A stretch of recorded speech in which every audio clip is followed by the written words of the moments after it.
नमस्कार। शिक्षण व्यवस्था में बच्चों के लिए शिक्षकों का होना बहुत ज़रूरी है।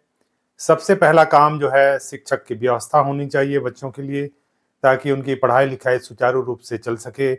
अम्बागढ़ चौकी एक ज़िला है, मोहला मानपुर अम्बागढ़ चौकी, जो कि घूर नक्सल इलाका है, ट्राइबल एरिया है ये राजनांदगाँव के आस-पास है ये ज़िला। यहाँ पर एक हायर सेकेंडरी स्कूल है भर्री टोला, ये मोहला जनपद में आता है। वहाँ बहुत सालों बाद एक कॉमर्स शिक्षक व्याख्याता की नियुक्ति हुई थी युक्ति युक्तकरण के दरमियान, और उस विद्यालय में कॉमर्स के शिक्षक लंबे समय से नहीं थे। जब ये शिक्षक वहाँ पर ज्वाइनिंग लिए तो बच्चों को बहुत खुशी हुई, वहाँ के पालकों को भी अच्छा लगा कि वर्षों बाद बच्चों को कॉमर्स के शिक्षक मिले हैं, और 1-2 महीना उनकी पढ़ाई सुचारू रूप से चलती रही। इस बीच तिमाही-छमाही की परीक्षाएं शुरू हो गई। उसी बीच मोहला मानपुर अम्बागढ़ चौकी के जिला शिक्षा अधिकारी फत्तेराम कोसरिया ने उस कॉमर्स के शिक्षक का अटैचमेंट समग्र शिक्षा कार्यालय में कर दिया। विद्यालय प्रबंधन जो है भर्री टोला के प्रिंसिपल उसको वहां से रिलीव करना नहीं चाह रहे थे। उनके ऊपर पालकों का भी दबाव था, क्योंकि उससे कॉमर्स की जो शिक्षण व्यवस्था है शिक्षक के चले जाने के बाद निश्चित रूप से गड़बड़ होने वाली थी।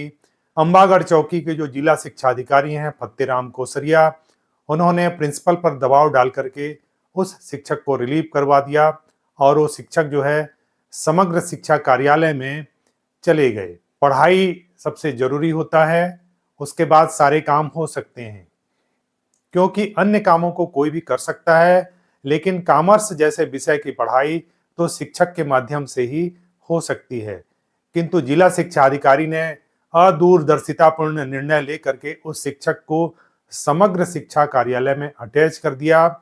इससे पालकों के भीतर बहुत आक्रोश बढ़ गया। मोहला के जो जनपद उपाध्यक्ष हैं देवानंद कौशिक, जो कि शिक्षा समिति के अध्यक्ष भी हैं उस विकास खंड के, उस जनपद के, उन्होंने साफ शब्दों में प्रशासन से कहा है कि अगर कुछ दिनों में ही शिक्षक को वापस नहीं किया गया तो तीव्र आंदोलन किया जाएगा। पालक और जनपद उपाध्यक्ष जो है किसी भी हालत में बच्चों की पढ़ाई का नुकसान नहीं चाहते। वो किसी भी रूप में बच्चों की पढ़ाई के प्रति बहुत सचेत हैं, और उन्होंने जिला कलेक्टर को भी इस संबंध में ज्ञापन दिया है, किंतु प्रशासन की ओर से भी अभी तक किसी किस्म की कोई कार्रवाई नहीं हो रही है, और पालक इससे आगे चलकर आंदोलित भी हो सकते हैं। तो ये एक ऐसी खबर है जो कि बच्चों के लिए नुकसानदायक है। बच्चों की शिक्षण व्यवस्था किसी भी तरह बाधित नहीं होनी चाहिए। बाकी कार्य अन्य लोगों से कराए जाने चाहिए। विभाग में बहुत से ऐसे कर्मचारी होते हैं जो इन कामों को कर सकते हैं। समग्र शिक्षा में ज़्यादातर जो क्लरिकल कार्य होते हैं उसको तो कोई भी अन्य कर्मचारी कर सकता है। किसी शिक्षक को इसके लिए अटैच करना ये सरासर जिला शिक्षा अधिकारी की अदूरदर्शिता का परिचायक है।